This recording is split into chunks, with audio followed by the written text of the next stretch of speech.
I'm ready as I'll ever be. Welcome, everybody. Thank you for your patience during our technical difficulties. Welcome to Orchestrating for Woodwinds with Thomas Gauss. We are thrilled that you are here. Azusa Pacific University is thrilled to be hosting this event. If you're here, you probably know who Thomas is, but he's an internationally celebrated orchestrator and composer who has created online communities of nerds just like us who really get into the technicalities of orchestration. So that's what tonight is all about. Thomas is originally from Southern California, but by way of New Zealand, and is back here visiting with us around town for the week. And so we were lucky to snag him and ask him to come and host this event here this evening. So would you welcome Thomas Gauss?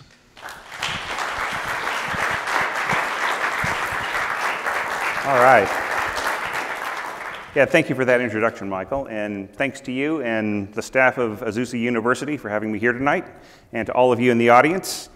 For the past week or so, I've had a chance to meet and mentor in person many people who were just names, thumbnail photos, and the occasional wise-ass remark in my internet community, Orchestration Online. And you can see that, like, I don't have a change of clothes, so we'll just have to deal with it. For a New Zealand resident composer who was born in Santa Monica at 9 in the morning when the surf was up and took his first piano lesson in San Bernardino, I want you to know, is the correct pronunciation. It's been a fantastic welcome back, so my deepest appreciation to you all. It's really great to be here. Tonight, I've been invited to lecture about woodwind orchestration, and it's a great time to be doing that in my case because for the past 3 or 4 years, I've been living and breathing that subject as a writer and teacher. As some of you might know, my ongoing orchestration series on Mac Pro Video has been releasing audio-visual courses every couple of years covering the basic constituents of the orchestra. I started with what I thought was a fairly simple structure at first, one course on the string section released in 2014, in which the first half covered every general aspect of string playing and section organization, while the second half explored the individual characteristics of each instrument. These included tuning, tone qualities of each string, ranges, registers, and orchestral roles. This course structure worked so well that I naturally and naively, as it turned out, assumed that I could use it for every section of the orchestra. That shows how even a professional orchestrator with clients around the world sometimes knows next to nothing about how they're going to explain the basics of what they do for a living. And that bald ignorance kind of got me into a heap of trouble. Not that I didn't understand the subject, it's just that I didn't have a clear image of how I was going to get through all the information. That's because, basically, though, the woodwind and string sections are very much unlike one another, both in sound and in approach. To really make the student understand the essential basics of the winds in the same detail as my first course here, it would require some major rethinking. With the string section, I had it easy. I was describing the properties of a single family of instruments, plus the very similar double bass viol, if you want to get technical, which I always do. But with the winds, my task was quadrupled. So here we've got each standard member of the family across there in a row, flute, oboe, A and B flat clarinets, and bassoon. There are 4 distinct families, each with different fingering systems, embouchures, ranges, quality of register, overblowing approaches, and roles in the orchestra. What's more, these standard models have essential auxiliaries that each must be thoroughly explored, in my way of thinking, not just relegated to the back page of a chapter in an orchestration manual. And on top of that, there were the saxophones to consider, which I didn't want to leave out. The result was that in order to cover the same categories of information that I'd put into my first course, I'd have to expand my course structure exponentially. It took one sprawling course released in 2015 just to cover the woodwinds as a section. Now remember that I had sort of one side of a screen, but this had to be everything. Briefly introducing each standard instrument and its extended family, then discussing breathing, tone formation, embouchure, overblowing, technique, articulation, nuances, special effects, section organization, essentially everything that unified the winds into one common orchestral resource. That course was the same length as the one on the string section, and I still hadn't even touched on individual wind instruments. To cover the flutes and oboes, the clarinets, saxophones, and bassoons that you see finally released on Mac Pro Video right there, around my busy schedule as a freelance orchestrator and composer, that took another 3 years of sourcing audio excerpts, doing research, writing scripts, recording top New Zealand orchestra players, creating educational images, and editing hours of video. The end result was not 1, but 2 additional courses. If I had left it as 1 course, it would have been 4 hours long. The first one covering flutes and oboes, all the way down to the bass oboe. And the second one exploring the clarinets, bassoons, and yes, the saxophones up there on the upper right in all their glory, which was actually released last Friday. So they're both out now, finally. Oh. So it's great to complete that circle of training with a lecture on woodwind orchestration. So what makes the winds really so different from the strings? How does their collective timbre and articulation add to the orchestral sound? And what are their greatest advantages? To help me answer those questions, I'd like to invite an entire wind section up to the stage.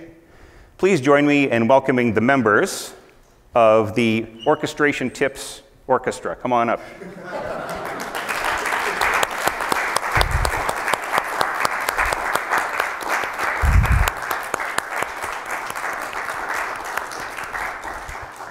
Yeah, thank you all for being here and coming out to play. It was a little tricky to organize. I especially want to thank Olivia for calling everybody and getting them all here. So they're here to help me answer that question of what makes the winds so different. Okay, so let's answer that very simply and quickly with an excerpt of a work that's probably very familiar to everyone in the audience. This is an extremely joyous, radiant suite for string orchestra that relies partially on unity of ensemble to deliver its message. So just imagine in your mind, before we listen to these players, what it sounds like for the string orchestra. Just very unified, just very smooth, everybody working together, okay? So now let's hear how that's translated when it's performed on woodwinds.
Yeah, nice. And thank you, Michael, for your directing.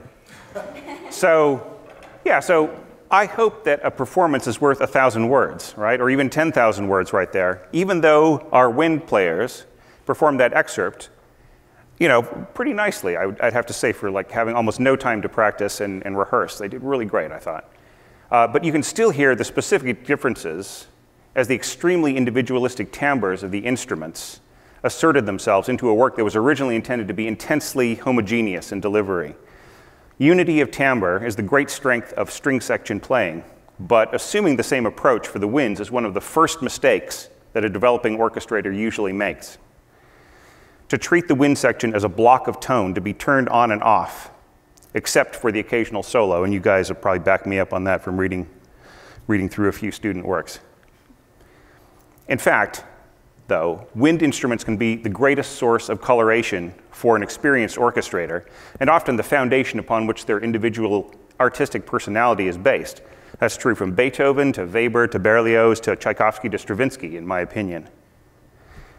Let's hear what it sounds like when the winds are scored in a way that heightens this individuality and yet asks them to work as an integrated ensemble. Here's an excerpt from my wind octet from when I was like 21, adapted for this particular group of players. Thank you, Michael.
I want to do it one more time. Is that cool with you guys?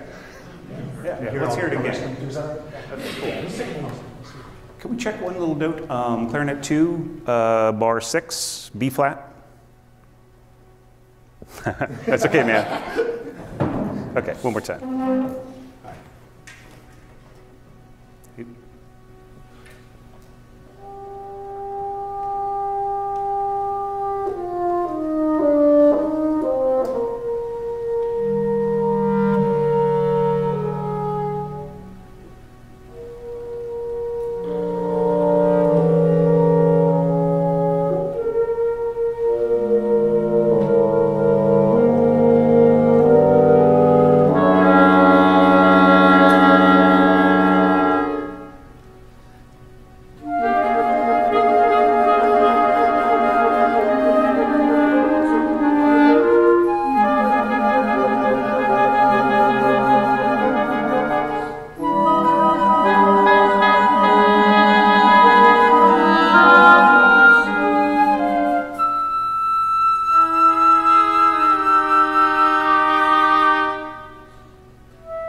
Yeah, thanks so much, you guys, it's great to hear those ideas of mine from years past brought so eloquently to life. Thank you.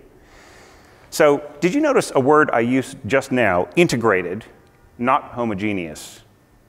The strings are probably capable of the widest variety of nuance and timbral variation in the orchestra, but when they play together, that huge variety blends together into a smooth, unified voice or chorus of voices when the entire section is playing at once. But not so for the winds. They don't unify in the same sense, instead they integrate. In other words, their unique voices work together as a diverse community of interrelated timbres. See, I'm trying to get a grant with this because I'm using the word community. In which it's much easier to identify individual lines or tones. Of course, with enough masked players, as with a wind band or concert band, this individuality can be submerged into rich sections of clarinets, saxophones, flutes, but I have to limit my scope to concert orchestration in this lecture. And I'll let you build on that information any way you like, including whole armies of woodwinds if that's where your creativity and budget leads you. But I just have to warn you that, like, pretty much all that I'm going to be focusing on usually in my educational work and also in this lecture is really the concert music perspective. So if I say something that just completely doesn't agree with your experience as a film composer or something like that, that's the reason why.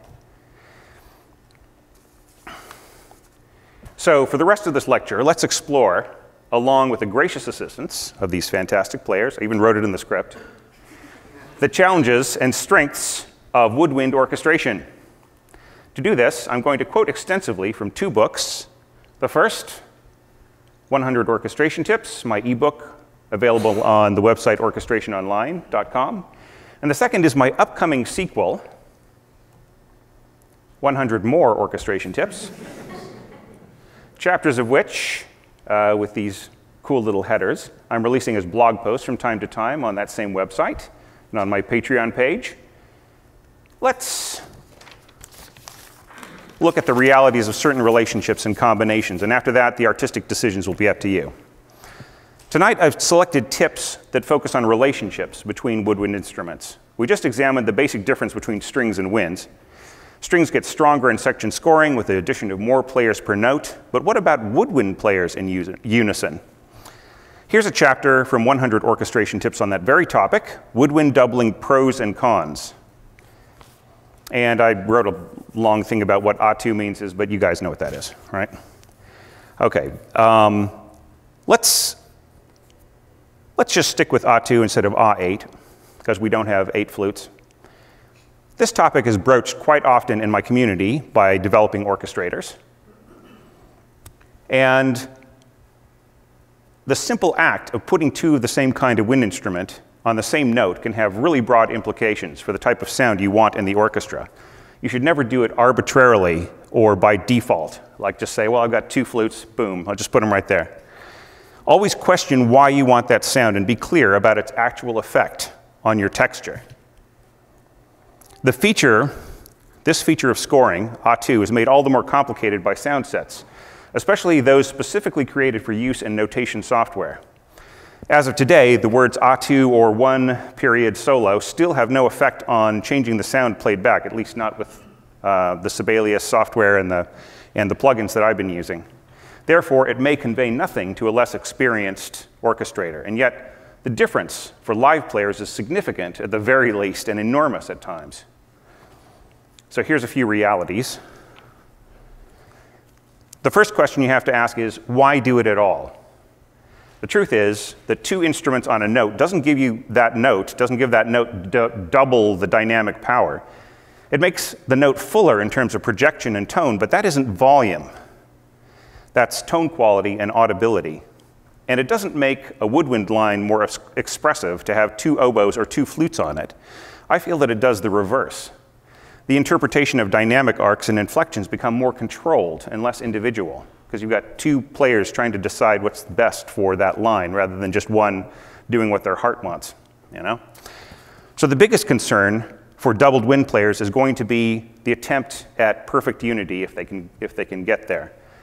Musicians in top-notch orchestras who sit next to each other for years will be able to match in a spookily precise way, but few orchestrators have ever counted on that in the wide scope. The reality is that on an exposed melodic part, doubling sometimes reveals the minute differences in intonation between 2 players. Sometimes this is intentional, as in this solo right here, a clarinet solo at the opening of Tchaikovsky's Fifth Symphony, where the unison of two clarinets rings out coldly in the Chalumeau register. A single clarinet here would be much less devastating, I think. So let's give this a listen to with our two. Do you guys need a cue or anything, or just do it? All right.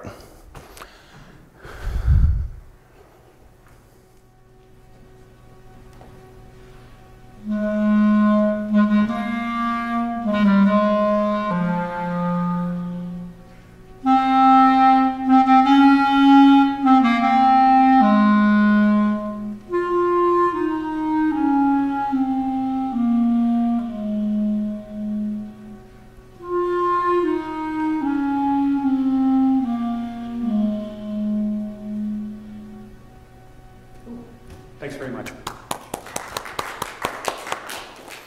Alrighty, so let's categorize when such doubling might be appropriate and what it sounds like for each pair of instruments.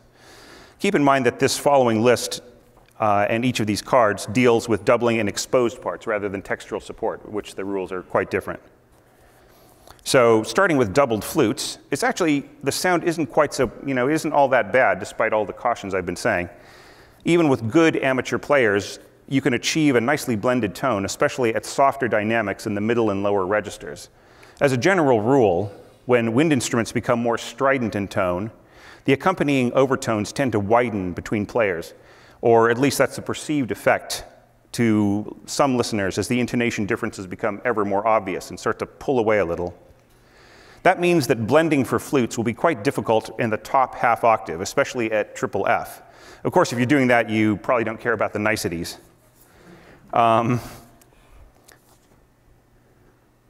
Let's try out this excerpt here from Mahler. Go ahead.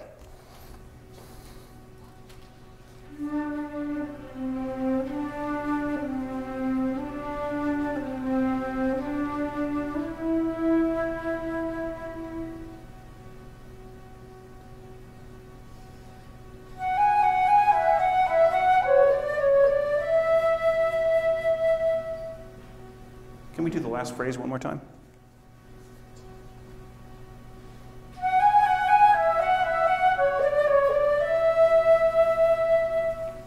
Yeah, great. Thanks so much.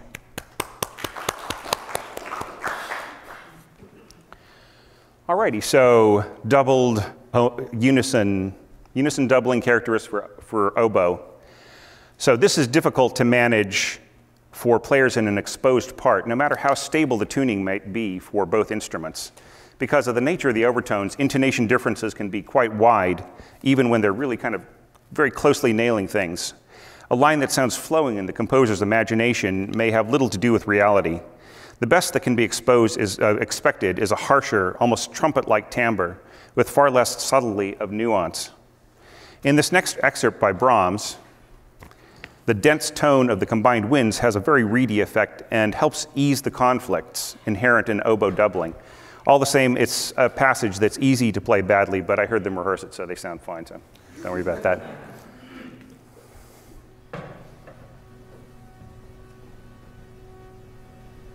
I'll give you 1, 2, 1.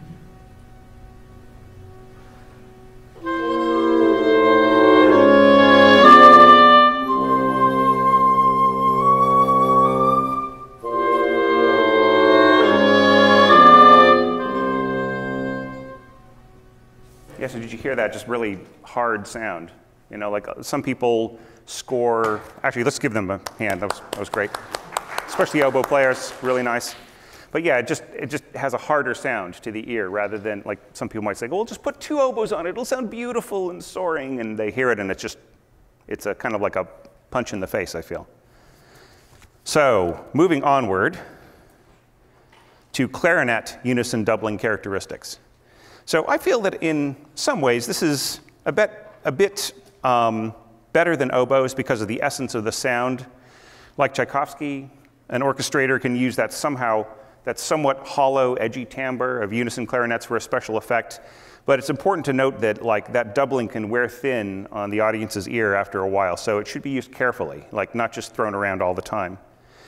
Since clarinets use no vibrato with which to cushion their tone, the slight phasing of intonation is hard to disguise, but it's sort of usually intentional, you know, if you're paying attention as an orchestrator.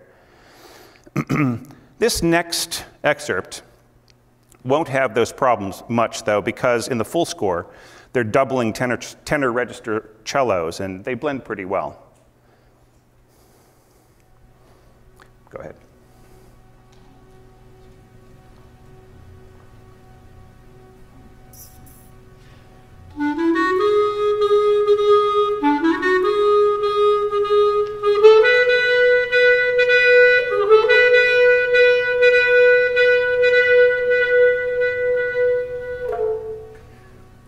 You guys want to do that again? Okay. Yeah, do the whole thing again and just like really be mushy at the end and just really stretch it out.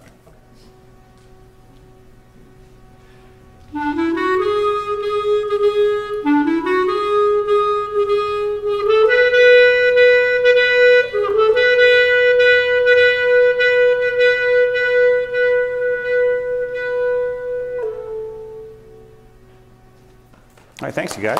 Yeah, close enough. Okay, so now we have bassoon unison doubling.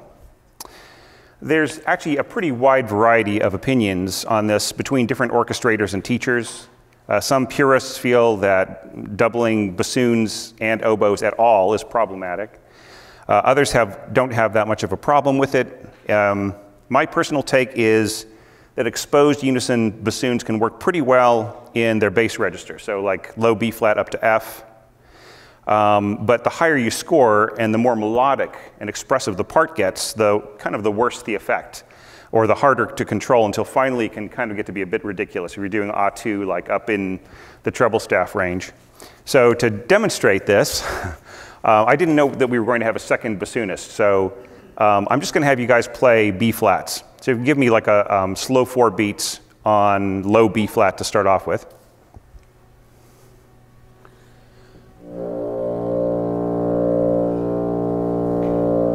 That's nice. So you see it actually can blend pretty well. That's what I feel. Okay, now let's go up an octave to B flat in the middle of the bass staff.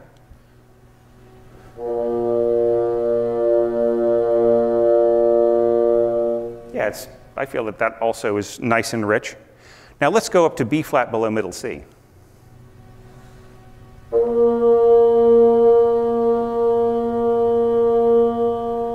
So, you know, I actually don't feel that that's all that, you know, bad or anything myself, but, you know, maybe if that's part of kind of a flowing line, it can be really difficult to control and for the players to really nail it.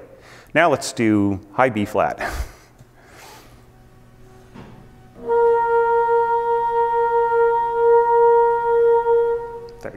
Thanks. So let's give them a big hand. That was very brave, that last note. So actually, you know, I actually felt that last note also could be like a really cool special effect, but obviously you wouldn't want to use it all the time or just pull it out of your hat. But it would be rough to people who have, you know, perfect pitch or who just really are focusing in on the intonation, like, you know, like bassoonists and oboe players. You know, they might say, don't do that again, please. So anyhow, in any such list such as these, there are countless exceptions and variables. Articulation can make all the difference. For instance, a row of unison oboe staccatos might come off better sounding than playing the same thing as a lyrical melody. And combining unison winds with a string melody covers most faults of intonation and can really make it soar. In fact, it's really one of the oldest tricks in the book. But let's have a little fun now and jump to a tip under construction for my sequel, 100 more orchestration tips. It's fantastic to have live players for this, so you can hear all the sonic peculiarities inherent in the combinations I want to talk about next. So woodwind octaves between families. Woodwind octaves within families will be another tip. But for today, let's just focus on the scoring of octaves between different kinds of woodwind instruments. As you can see on the screen, I've scored the same octave melody for flute, doubled an octave below by first oboe and then clarinet, We'll go through most of the workable octave combinations in a minute. But first, the reason why I've scored the same exact melodic example 10 times, it's because I actually don't want you to pay much attention to the musical content. By repetition, I'm actually hoping that you'll quickly shut out the thematic qualities, just anything musical about it, and just focus on the timbral information. It's sort of like Ravel showing off with Bolero just by, you're really supposed to focus on the texture and the momentum. You're not really supposed to focus on the actual musical content. In fact, he said there was none. So, in fact, at the premiere, after about 12 minutes, a lady in the audience said, "You're crazy, it's a plague." And afterwards, after the concert, Ravel said to himself, or said to his friends, "She alone understands." Okay, so let's start. Oh, I've got a couple more pointers about this. Secondly, we're concerned with combinations at their most exposed rather than merely as a building block inside a greater texture.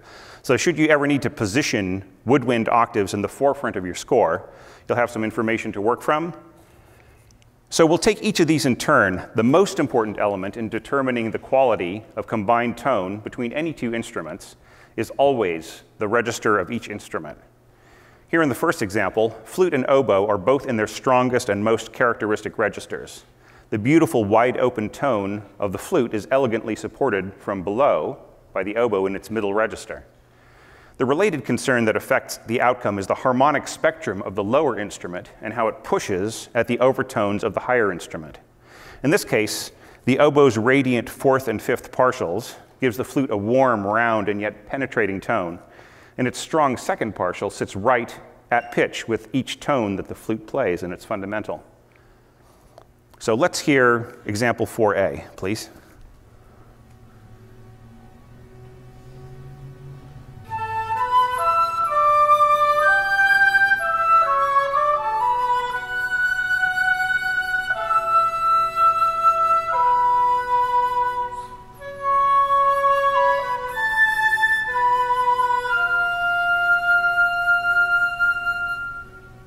That's cool. Do you guys want to give that one more try? Yeah.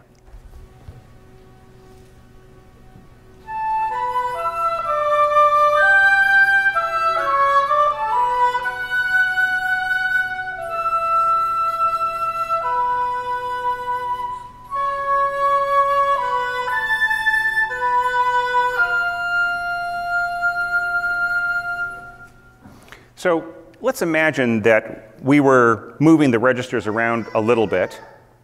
The qualities of the overtones stay, but the intensity changes. So let's say we put the oboe in its lowest register, and it would dominate the flute in its middle register an octave higher.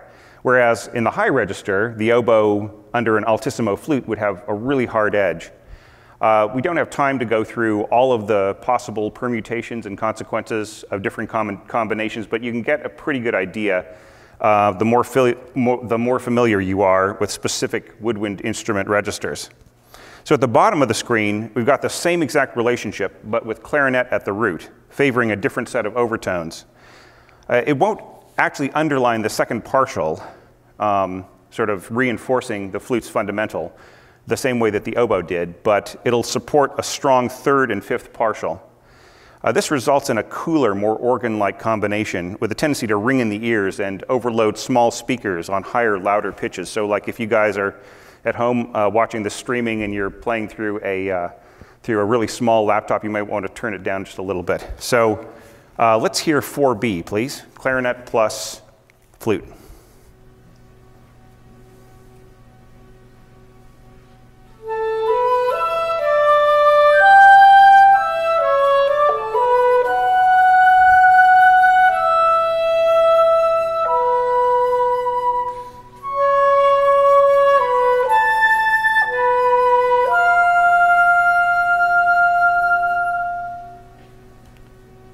You guys want to try that one more time? Yeah.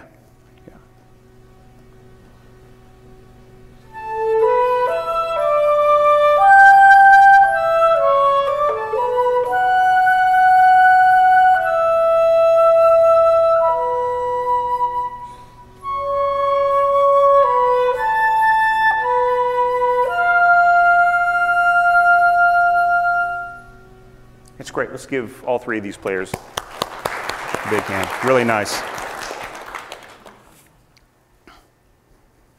Okay, so it was a favorite effect of the classical period to team up flute with bassoon in parallel octaves. You see this in Mozart, Haydn, Beethoven, some other less known composers of that day.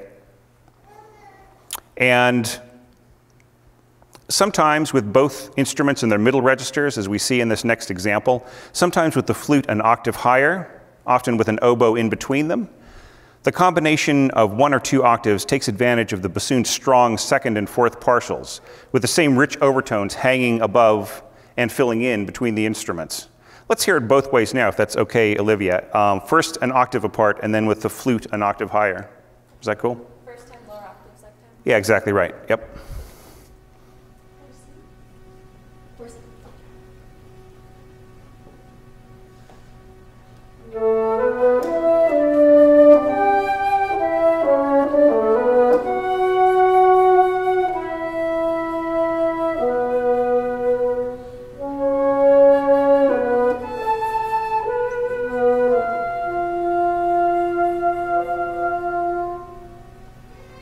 Let's try that one more time too, just at an octave apart. Yeah.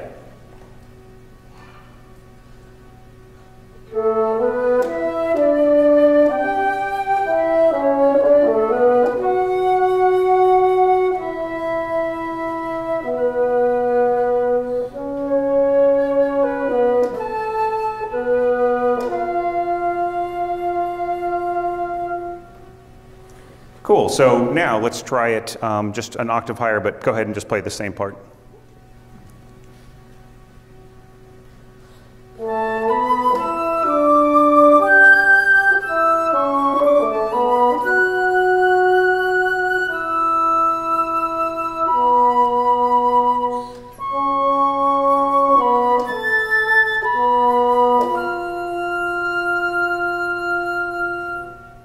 Thanks. Thanks a lot. That's great. Okay, so in the same octave relationship,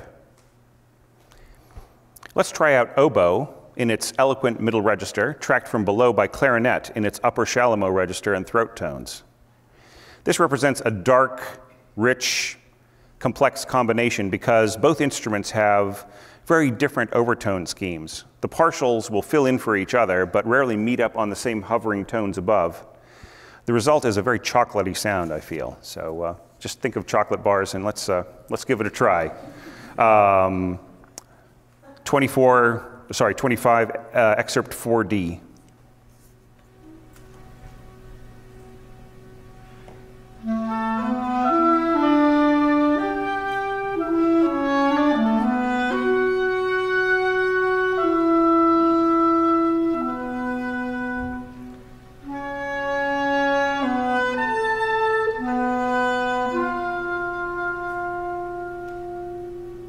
That was great. You guys don't need to repeat that. That was awesome.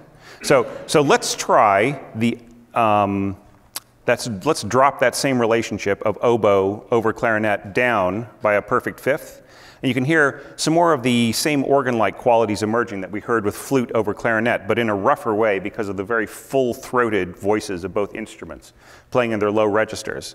As the ceiling descends from what we heard before, we can hear some of those shining overtones above becoming clearer. So let's try that out. The next excerpt, 4E.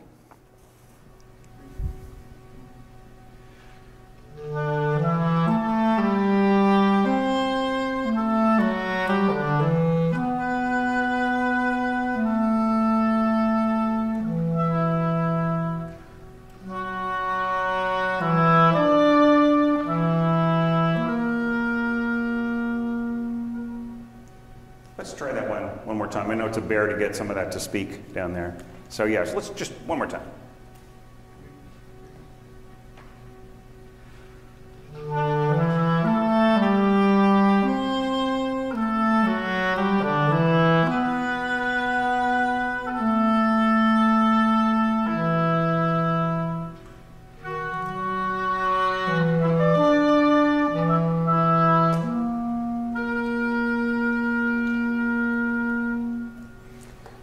That's all right. Let's Let's hear it from. I mean, I know this would kind of take a little bit more to practice up because I just like, you know, it's a bit down there. Alrighty, so oboe plus bassoon. So we're going to have the oboe in the same register, okay, with bassoon below it. The sound is immediately more elegant, despite the oboe's low register. You can hear the family connections between these two double reed instruments. Many of their overtones line up to perfection above, and they can very easily match each other in nuance of timbre. So this would be even more seamless with a bass oboe in place of the bassoon, but it would be quite a bit more nasal. So let's try out example 4F, which, by the way, is my draft status.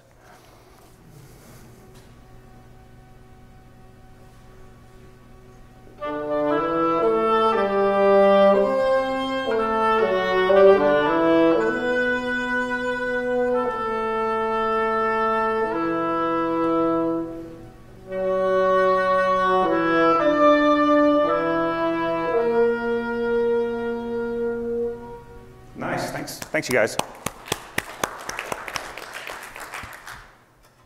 Okay, getting sick of that melody yet? All right.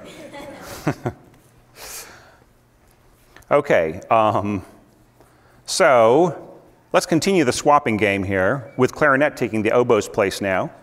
You'll notice an immediate cooling of temperature, a far more subtle combination that still has a lot of character. The trick here is that the bassoon's strong second partial is sitting right on the clarinet's fundamental tone, so it absorbs and complements better than, say, oboe or flute over the clarinet. Above that, the bassoon's third and fourth partials fill in the space between the clarinet's fundamental and its third partial. Which also is where the bassoon's fifth partial sits. So we get another organ-like sound, yet quite different in character. Let's hear example 4G, please.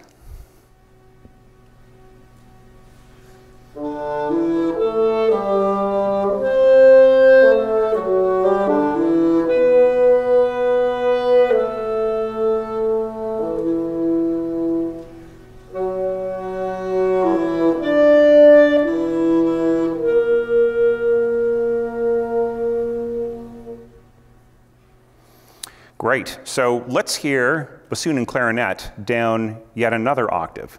This was a favorite combination of Romantic era composers like Brahms and Tchaikovsky. The clarinet brings clarity to the top pitch, even in very deep scoring. So let's drop this all the way down there, and you can hear that for yourselves. 4H, please.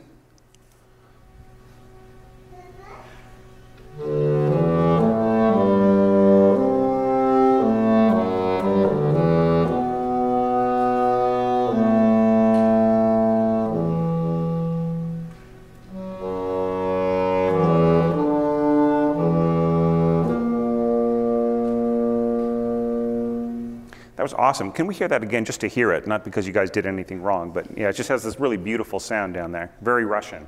Yes.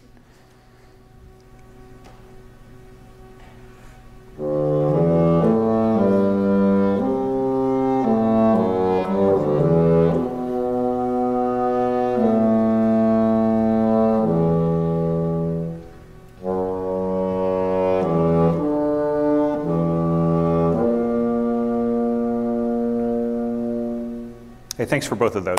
It's nice. It's really interesting to hear the ensemble warm up and just to see how great these players really are. You know, I mean, it's always a bit of a challenge for wind players to sound like absolutely perfectly warmed up when they're just beginning. You know, and especially in the case where you know they had just a little time to warm up, and you know, obviously they're not halfway through a Mahler symphony by now, but they're sounding really great. So thanks again, everybody.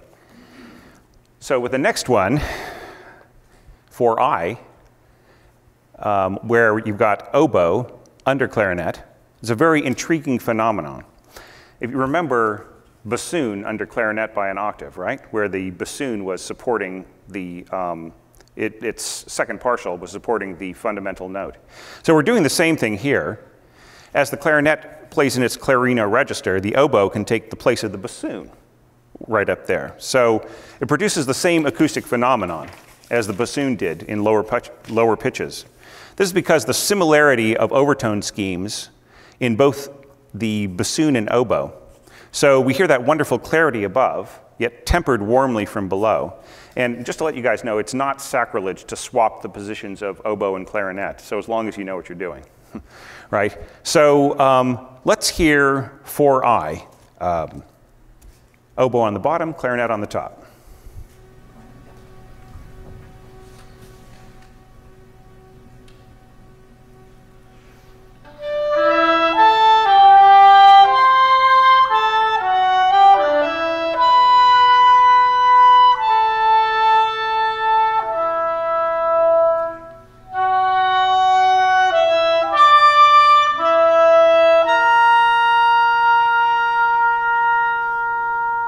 Yeah, let's hear that one more time, not because you guys, once again, did anything wrong, but just to hear that peculiar quality.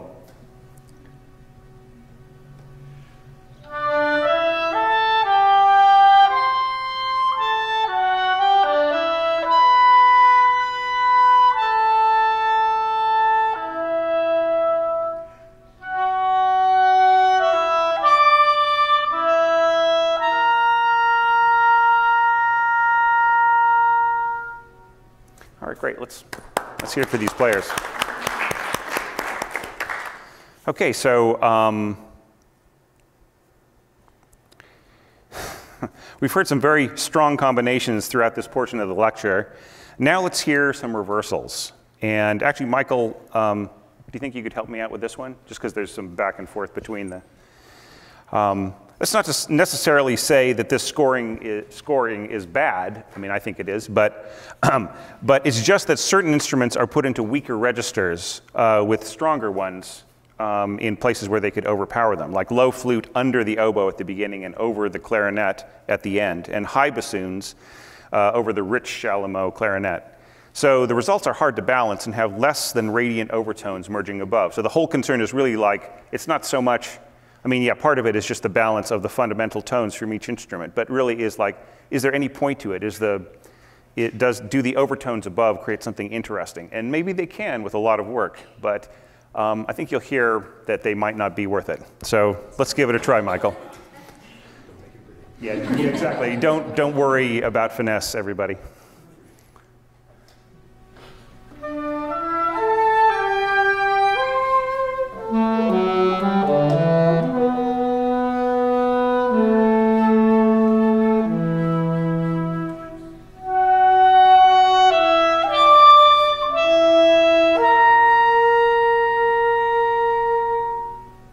Yes, you can see it just was really just way out of balance with everything. He's not even coming back for a second try, folks. That's how bad it was. Do you guys want to hear it one more time? Okay. The question is, do you guys want to play it one more time? That's like, well, let's try it again.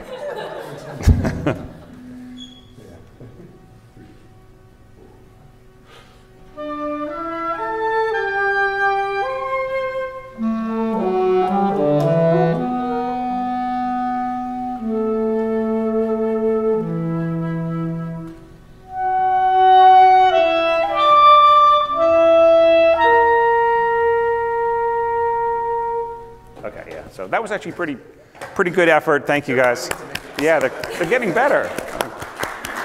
I actually felt I was cheating a little bit because I was like standing right next to Olivia, so I could hear all the out of balance flute stuff really nicely. But okay, so one more tip.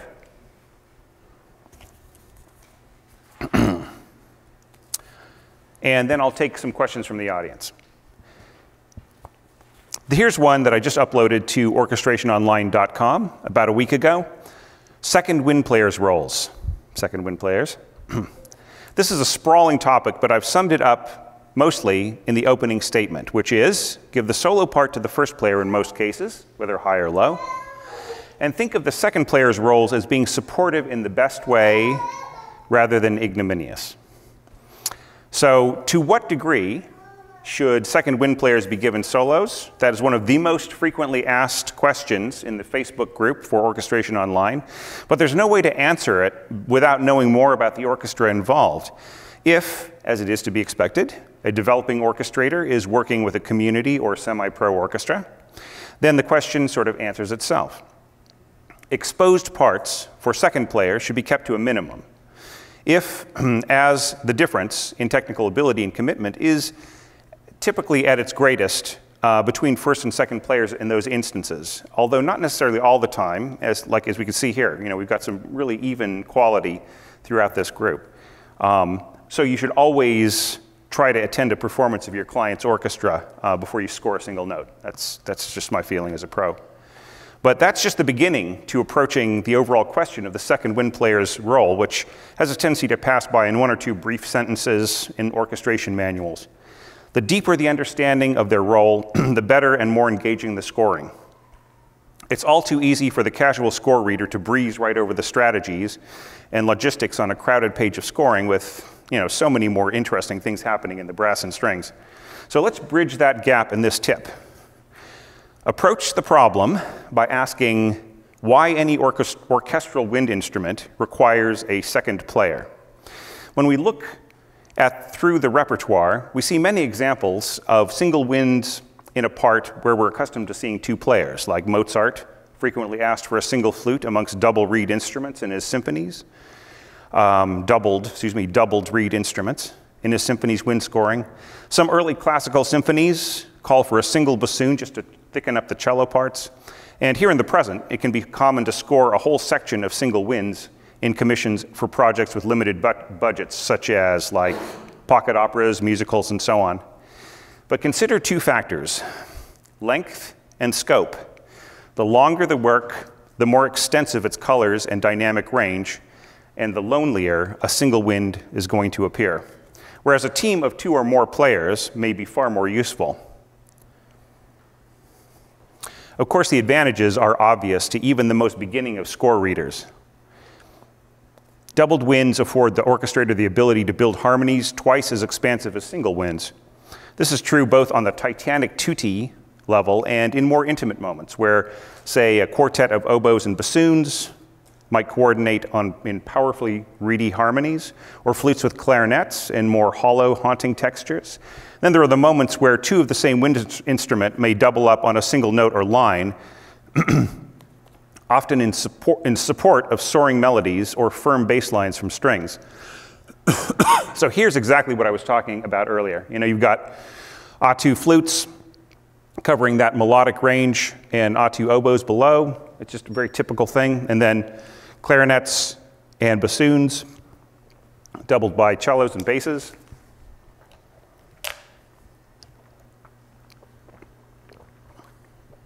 It just isn't the same without a crazy straw, folks. So,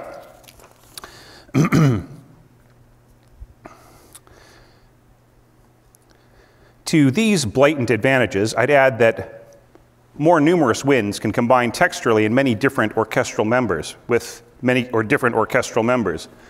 Not just in their own sections, like bassoons playing harmonies interlocking with horns, or oboes doubling muted trumpets, which is something that Lili Boulanger and Ravel like to use. Also, that if a wind section is composed of 8 to 12 individual voices with or without auxiliaries, then it stands on its own much better alongside the homogeneous dominating strings and the punchy prominent brass. So that partially answers the question of what a second wind player is good for, adding harmony to a texture, usually below their first player, and playing in unison. But that's only the beginning. The second player often adds a touch of support when the first player is soloing. This could be joining in accompaniment and harmonization in which the second adds its own timbre to the texture so that there's the sound of the instrument in both foreground and background parts, like this little thing I scored a couple days ago. Don't worry, it doesn't sound like the octet that I wrote 21 years ago. Just harmonizing. That's right.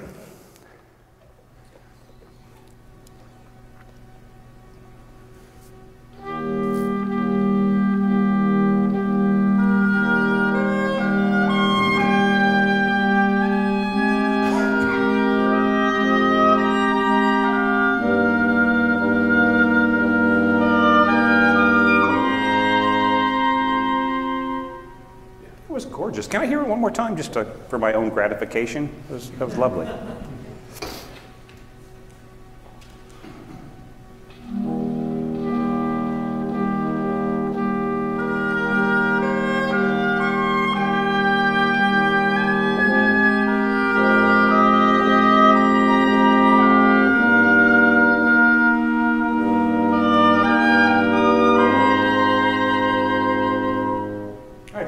you all out to dinner now. Well, thank you. Thanks so much. Or the second might harmonize the solo from beneath, hopefully in seamless unity with the first. Let's hear this little clarinet duo from Beethoven's Sixth Symphony, 5B, if you will.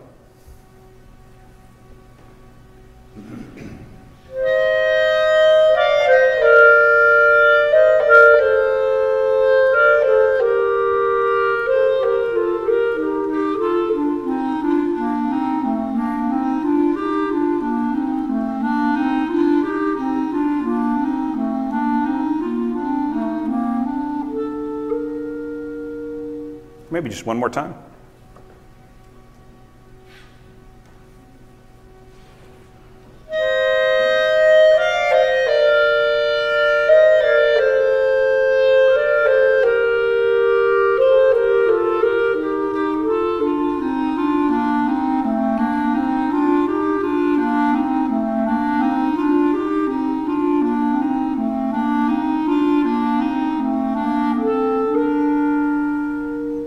Nice. Thanks again.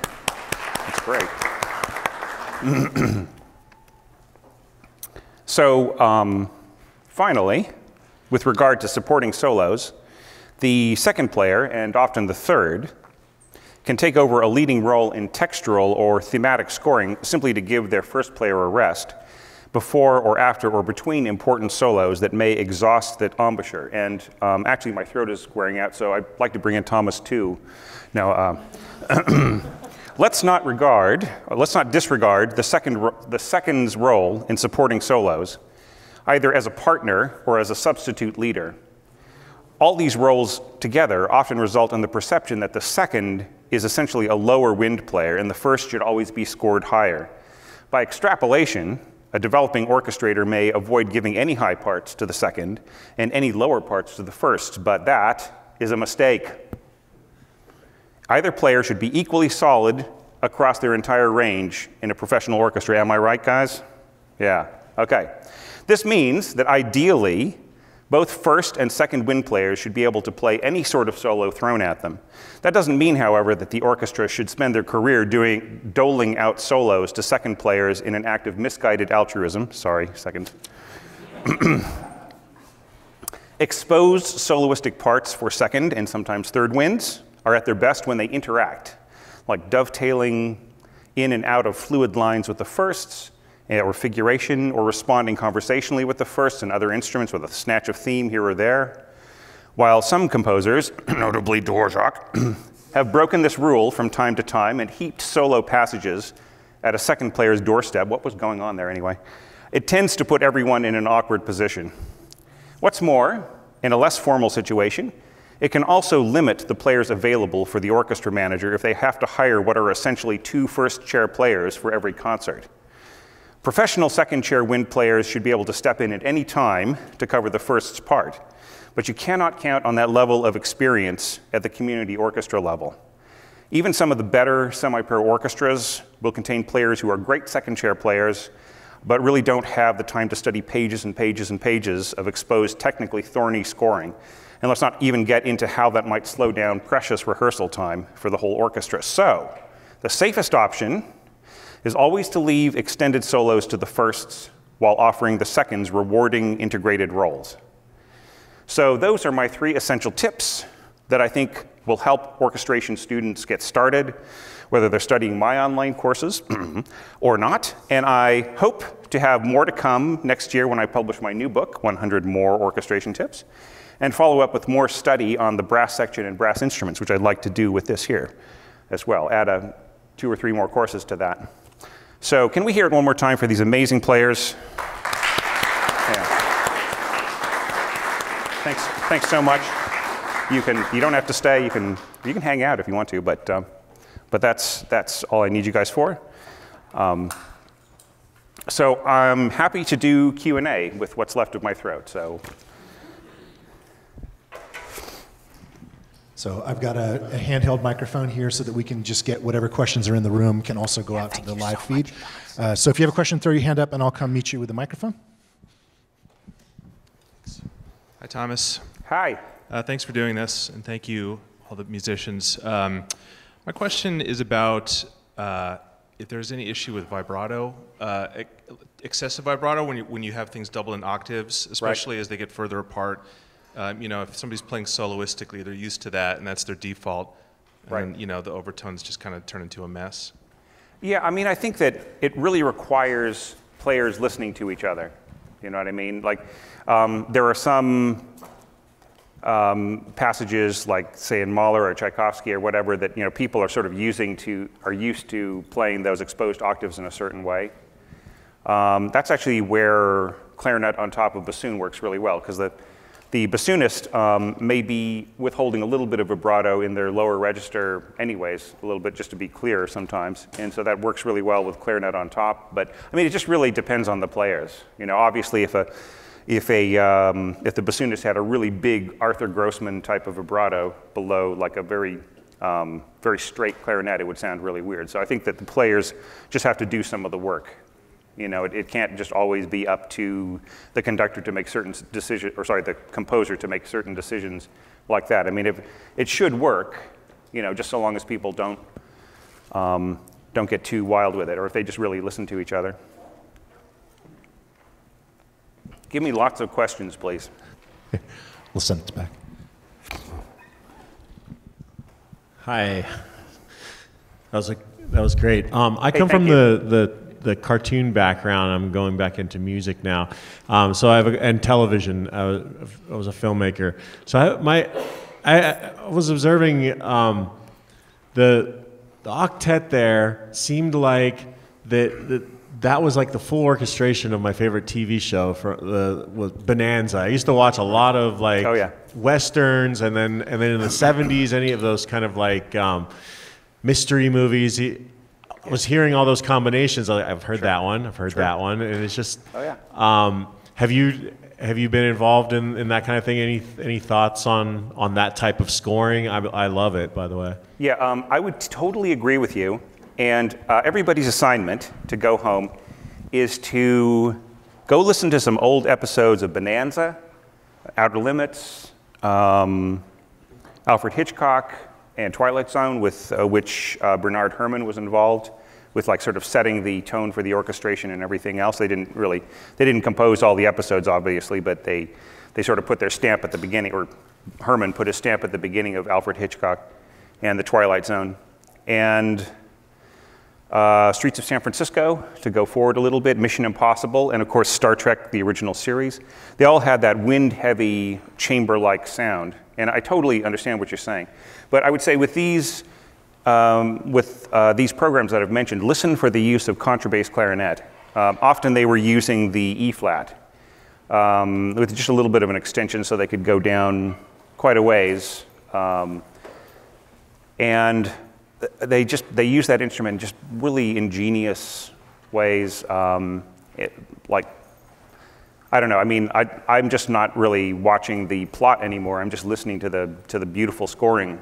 But that's that one aesthetic, right? And that lasted all the way up to John Williams, who brought back epic scoring on a grand scale. More like Mahler, Strauss, and so on, and less like that sort of 50s to 60s aesthetic.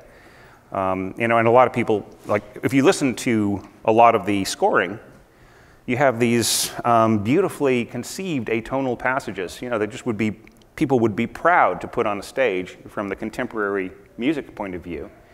And the listener was just completely accepting it. It was a suspenseful moment, not really paying any attention to, like, maybe the fact that there's a tone row hidden in there or some other kind of concept. So that I feel helped to widen my perspective, just to accept those different flavors. I mean, I couldn't understand why somebody couldn't watch that in an episode and then go see it on a concert stage. I mean, what was wrong with, I mean, they had a pretty good education in that, but they just didn't see it as sit-down music. So anyway, any other questions? Please, lots of questions. Can I jump in for just a minute? So you mentioned something a lot during the lecture, and we have people here from undergrad all the way up through to professional. Sure.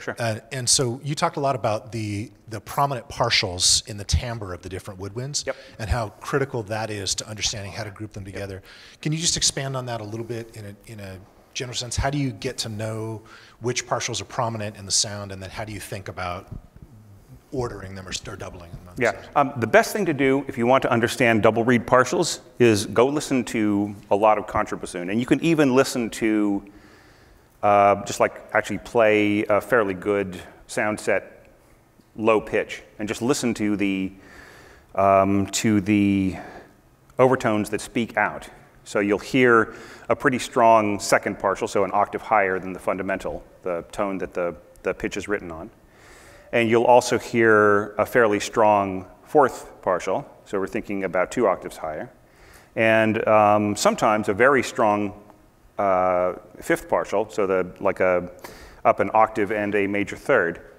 And really great bassoonists can control that. They can bring the fifth partial in and out, a very spooky way of doing it. And actually, worth checking out is my video, Lenny Speaks. There's this great bassoonist, Leni Mekla from Germany, who moved to New Zealand, and I had recorded her for my courses, and she played a lot of different advanced compositional techniques, and one of them was just controlling that, and she does this beautiful thing where she just brings the fifth partial in and out. It's just, she says, that is beautiful to me, and I completely agree. So players can kind of learn to finesse some of these things. I wouldn't count on it unless you're really working with somebody who specializes in that, but yeah, so that is one to recognize, and then like the clarinet overtones work the same way as the clarinet overblowing, right? So, you know, their very first possible partial is the fifth, so up an octave and a fifth from the fundamental. And then their next possible partial is that same fifth partial, and so on. So when you put the instruments in that order, you can just line them up, sort of like we had the bassoon under the clarinet, and then they meet on that fifth, the third and the fifth, the third for one, the fifth for the other. And then you get the filling in of the rich filling in of the overtones from the bassoon below. So there's just all of these different tricks you can do. Also, watch my video on Bartók's game of pairs, where he positions his pairs of woodwinds in different orders where they spark certain fundamentals above. And once you get used to listening to those, it's kind of hard to, I mean, it might spoil it for you. You might like think, now I'm hearing it too much now that I'm listening to it. So, does that answer the question, more or less? Okay.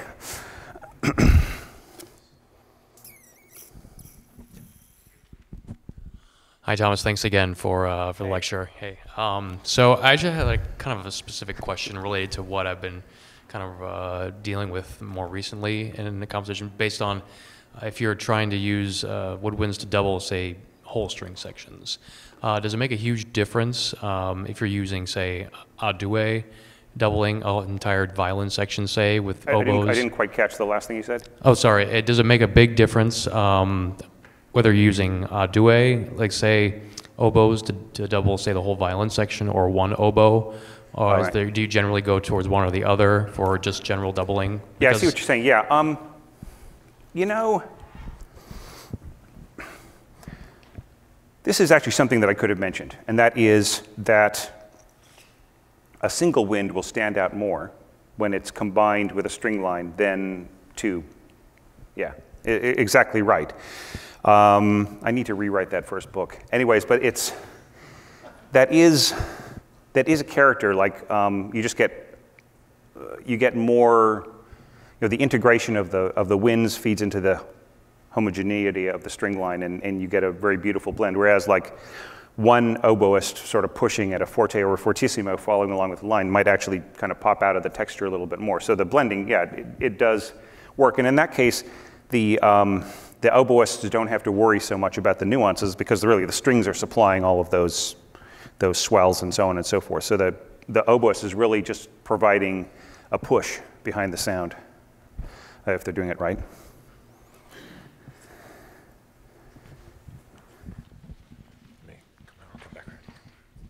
Hey, Thomas. Hey, man. So what's interesting to me about the combinations of the winds is that they almost seem like they're, when you combine two of them, it's almost a different instrument, you know, like a flobo, or, you know, so from a voicing standpoint, I'm curious, You know, do you think of them as a different instrument if you're, you know, writing a line where two instruments are playing together, just from a tonality standpoint, or is it an emotional standpoint, or both possibly? I think of it as a functional thing, rather than a change of character that's so dire that it changes the definition of what the instruments are. So I just really think, you know, functions like, if I have oboes A2, it's just because, I mean, there are actually a few things that I've scored and other composers have scored where there has been like a trumpet line a few bars before, and then the A2 oboes come in and they play, and you think, wow, is that the trumpets again? It's not, because the trumpets are doing something else. The composer just needed a trumpet-like sound as a callback. So I just think that that's something more that the oboes can do, rather than now the oboes are different. But I mean, they can certainly fool you. But there's kind of no mistaking really exposed unison low flutes or Chalumeau register clarinets. You really hear that phasing, and I feel that has actually a really cool sound. One thing that I didn't mention was that low flutes and low register flutes and low flutes, like alto and bass in their lower octave. It's a pretty common thing for film orchestras to record them in triple rather than in duo, because they want to get rid of that phased sound. They really want that kind of very cool, very intense, but they don't want to hear that slight difference. And that is actually something that is in, I do a demonstration of that in the flutes and oboes. Just farther on, there's an entire video about alto flutes, and I actually have, bass flutes. And I have the same flute player striping a triple unison, and it just sounds great. It was my attempt to write some Mission Impossible music. I was actually going to put in like really subtle snare drum in the back, but you know, I didn't have the budget this time.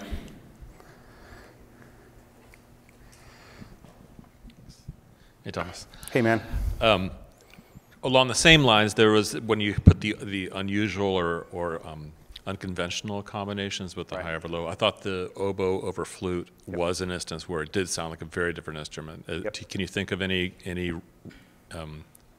examples from the repertoire where people are using that as an effect, perhaps? You know, I mean, well, generally speaking, I think it's a case where you might see that in kind of middle 20th century chamber music, where people are just experimenting with different sounds and they have the time. Say they're scoring things that are, you know, for a university ensemble, and they have, you know, they don't have to worry about lots and lots of expenses being put into it. So the players have time to just really see if they can nail some of those. And you could actually see as the players got better with some of those combinations, they were starting to listen to each other and they were starting to balance on their own, which is, I did not want them to do. But, but it's okay. It's just like, I mean, I've heard some players like listen, or they read through some of my cautions about, you know, saying like where's a strong register and where's a weaker register and so on and so forth, and they'll disagree. They'll say, well, they're all strong when I play flute. And okay, and you know, it's like you can actually get that kind of playing where every register is equally strong, but then you lose some of the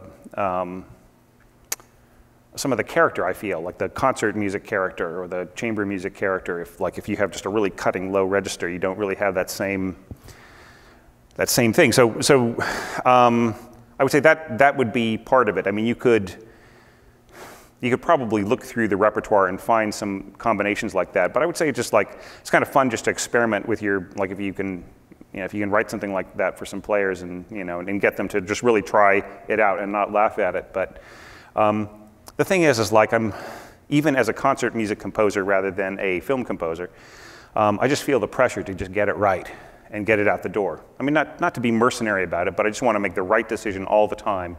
You know, the one that works the most, and not necessarily just writing everything the same way twice and just making safe decisions, but because some of the things that I score that I feel are possible and are workable are actually pretty hard for the players. And they're, they can be a challenge to me. They can come up with things that I haven't thought of before, but the end result is that I feel good about it going out the door. I don't think that people are going to say, what, you scored, the bassoons on top and the clarinets on the bottom? Wow, that's going to be a lot of work. So that's the main thing that I worry about, is just how much work is it going to be, and how many times is the rehearsal going to have to stop, and how many, $75 a minute kind of thing, or $180 a minute. So all of that sort of influences my decisions, and that probably sounds horrible, but anyhow, yeah.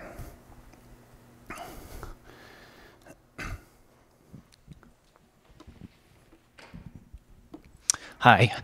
Do you ever factor in the boringness or interestingness of each individual part when orchestrating, or should you? Yes.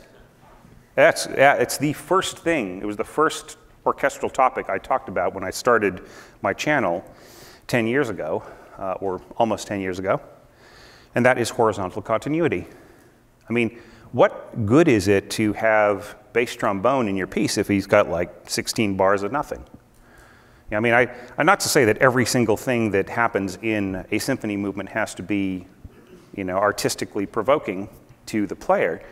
But I mean, in the overall scope of things, from the beginning to the end of the piece, it's really nice if people engage in the discussion in an intelligent way, right? Just like us all having conversations here. If you had like a couple of people murmuring in the back talking about like, the latest Rihanna album, well, that would be great for them, but it wouldn't really contribute too much to our, us trying to find out the truth about how to score.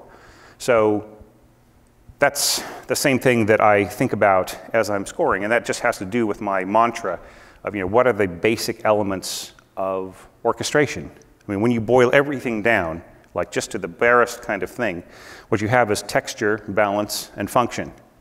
So there's the vertical sound, like that's the texture. What is going on at any one given time, not necessarily in terms of function, but in terms of just like the aggregate of sound. What is the balance between those sounds? And what is the balance between the functions? And then that's the third one, is what is the function of each instrument? And some people are actually perfectly happy playing like middle notes in a harmony for like the, that's what they're trained to do. Or if you're playing, if you decide to take up tuba, you're going to be playing a lot of ones and fives. Even in a more, even in a harmonically more complex work, there'll still be a lot of, roots and dominants. So, it just depends on how it's used. I mean, you can come in on that route as a tuba player and just be devastating, right? Like some of Prokofiev's scoring. So, you can play simple functions with an instrument, and they can be incredibly satisfying. And that's something that I hear from a lot from my wife. Hope you're watching right now, sweetie, in New Zealand. But she's a low horn player, so she gets a lot of those inside voices and a lot of like rhythmic kinds of things, a lot of pause to the and and she enjoys it when it's just when she's part of the momentum of the orchestra, and she's just really everybody has got a really cool thing going on. And sometimes I get the same kind of question in reverse from string players who'll like say, "Wow, Thomas, I just didn't want to like your piece until I was working through it, and I just felt like this was going to be murder, and then we all got together and played it, and I understood, what you needed." So, that would be my short answer. I mean, but yeah, it's worth a whole chapter in a book on orchestration. It's just like a horizontal continuity, and what makes good scoring and bad scoring, and what makes just like what you have to just do in order to make something. Some players, some parts in a more interesting piece are not going to be the most exciting, but maybe you can make it up to them in the next movement. Others?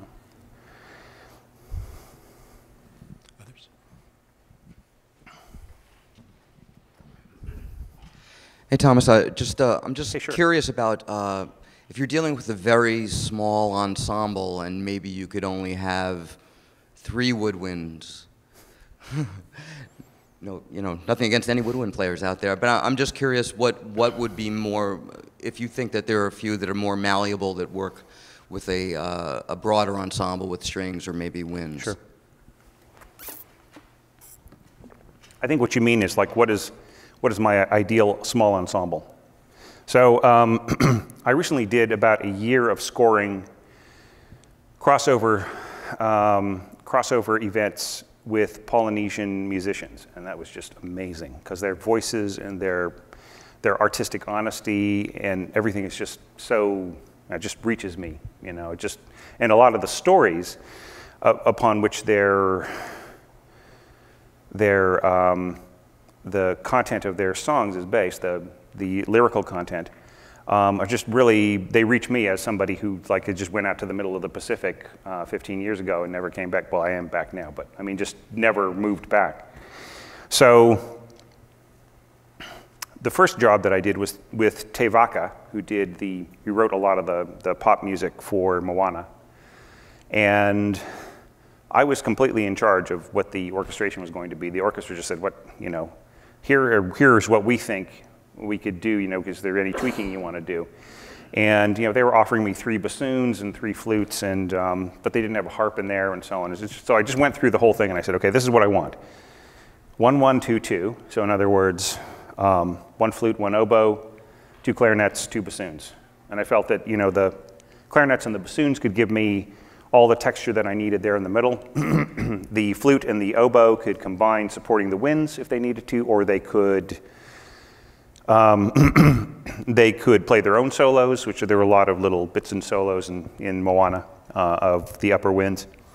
And then for brass, I did 2, 2, 2, 2, no tuba. So 2 horns, 2 trumpets, 2 trombones, and that gave me enough beefiness in the orchestra. I could just really make it powered, but I didn't have to go ultra crazy with it because, I mean, they actually, you know, they've got rhythm guitars, they've got Polynesian percussion, they've got all these other elements. So, I mean, it doesn't matter if once the bass player turns his rig on, that's it. You know, you're dead. So, just convincing them to run through the mains, you know, is half the battle. But I mean, they did a great job. No, you know, if bass player from Te Vaka, I'm just kidding, man. But that was, I just felt a really ideal orchestra. So when the Pacifica Chorus approached us and they wanted to do these concerts where they were doing Polynesian choral numbers, mostly from Samoa, I just thought, this is great. We'll just use the same orchestra again because, you know, if they do some Moana songs, then it's already completely scored that way. And so yeah, so I just took that same exact approach, and I really actually like that orchestra. It's nice. It's actually also including a couple of percussionists, timpani and harp. And I think if I were to go back to it, I would add another percussionist, just because like we had to simulate some of the percussion in different songs just to get that Polynesian feel. I mean, it's amazing to have a skinhead bass drum chugging along, doing one kind of rhythm, and then playing against it. You've got the log drum with one beater against the side and one beater on top, and you get those 2 different textures, and just have everybody plowing away. But in the end, I felt like we needed 3 percussionists and a timpanist, so yeah. Anyways, that's my short answer, sorry.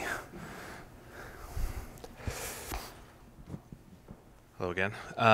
This may be not totally in the scope of talking about just winds, but I was wondering, this has always been confusing to me, why the French horn is included a lot in wind quintet music, and like what role it fills and where it's supposed to sit between, you know, I feel like the bassoon, the horn, and the clarinet can make things so compact in a certain range. And I don't know, it's a great mystery to me. Well, I would just say, you know, my other mantra, one of my mantras is texture, balance, and function. The other one is score, read, score, read, score, read. I would say just score, read a bunch of wind quintets, and you'll see that function coming out. I mean, sometimes you got that horn playing octaves with the bassoon. Sometimes it's teaming up with the clarinets. Horn players can really underplay way, you know, like they can, I mean, they'll still have the projection. That's the problem. You know, the difference between projection and volume, right? So projection is the fullness of tone, And you know, if you have a tuba player playing with you, then you know exactly what that means. They can be just barely playing anything, and they'll still be louder than the rest of the brass group. You know, so there will always be that problem of imbalance. However, like if the players are just listening to each other, then the horn adds something which I feel is the biggest benefit, and that is a textural one having to do with like overtones and quality of tone and so on and so forth. So I think you take that out, you listen to wind quartets, just flute, oboe, clarinet, bassoon, and that same richness is absent. So really, it's richness of tone in the middle, and sometimes the horn taking the function of bass, which can be really cool. It can just really have a beefy bass just pounding along, and then that frees up the bassoon to play really interesting middle register stuff with the clarinet and maybe the oboe stuck in there. And actually, you can get really, one of the cool things about woodwind quintet scoring is it can put everything on turn everything on its head. You can get actually fairly, you know, much lower flute scoring than you would normally think was comfortable in, say, an orchestral concert music situation. Just, you know, you can have it go down to like maybe G or F or whatever with fairly complex middle register things going on. You still hear that flute because they're all just really used to listening to each other, and it comes through better. I wouldn't recommend that all the time, but you see examples of that where the flute being stronger. You know, and also, you know, in conjunction with clarinet and in harmonies and also in octaves is very, very powerful, like from either side, you know, horn over clarinet or under clarinet, you can get quite cool sounds as well. And that is actually, I mean, I'd like to teach a course on wind combinations and then bringing in the horn and so on and so forth. Someday, it's probably a year or two down the road, but I definitely would like to go over that more, in which case you could just watch that video. Yeah. There's just so much to wind scoring, like even just in trios. There's so much to consider. How about a couple more questions before three. We got 3 hands.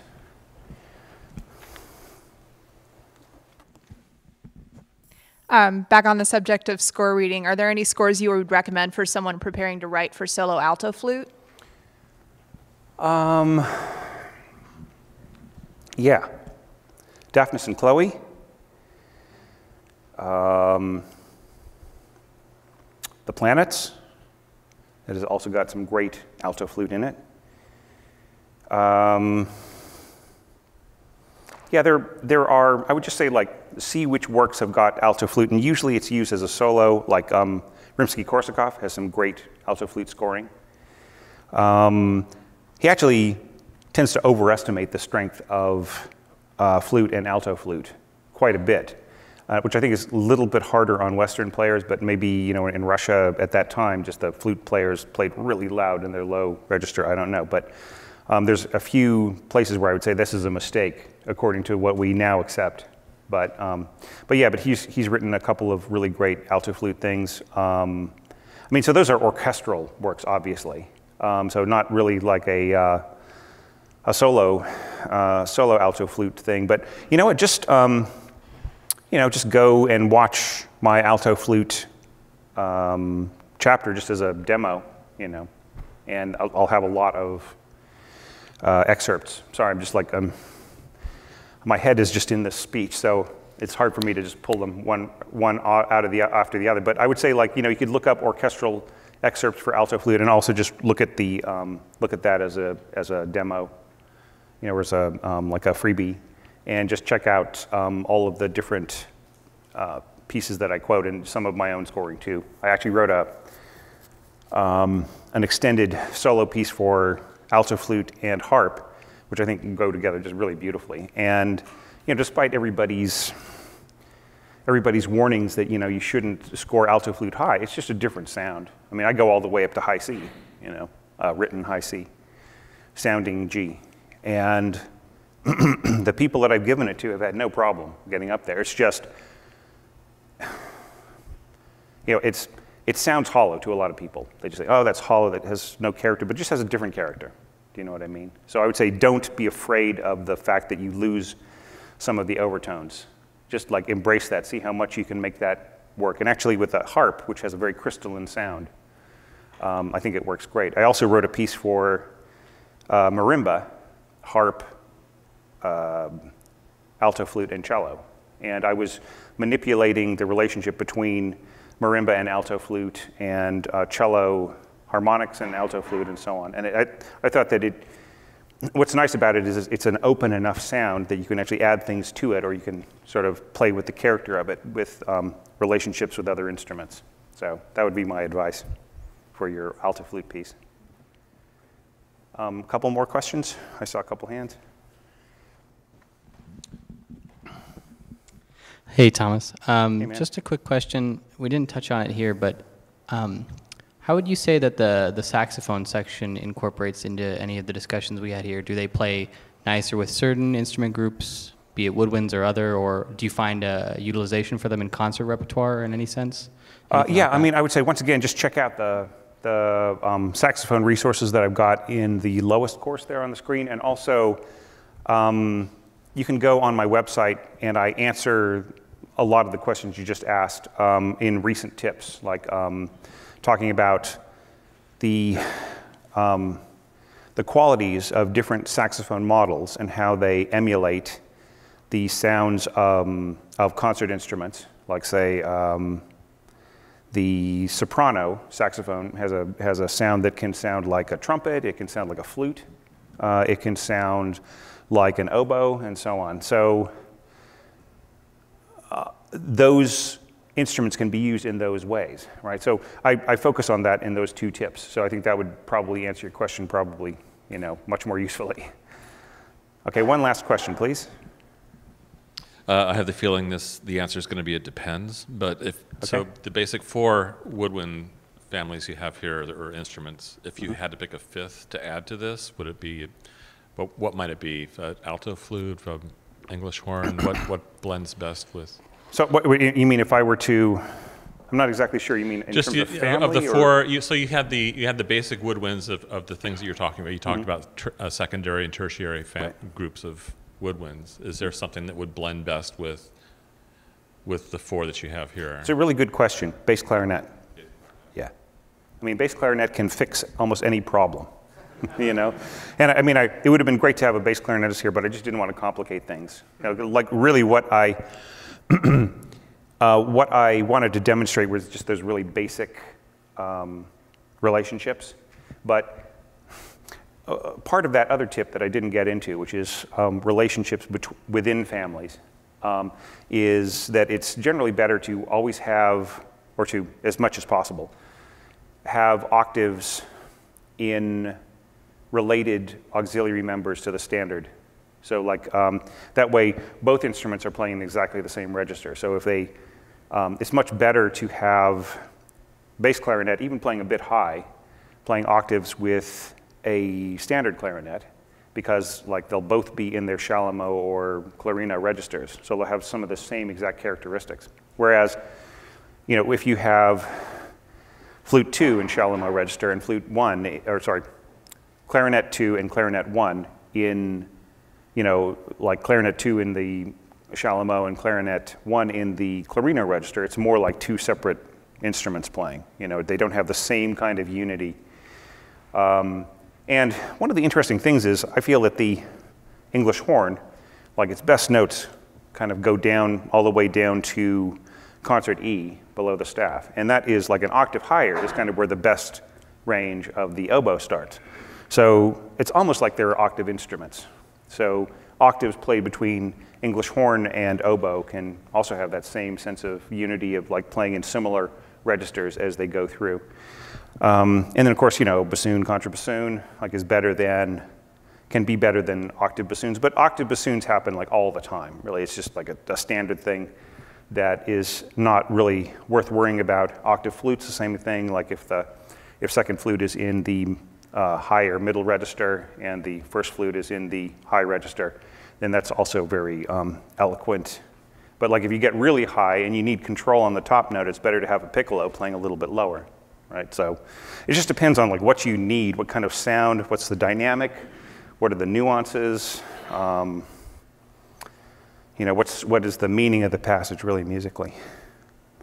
So I would say unless anybody has just the most burning question in the world, my voice is completely used up now. So thank you all for coming. Thank you, Michael. Thanks to the players. If anybody's still here, thank you. And would you thank Thomas one more time for being here?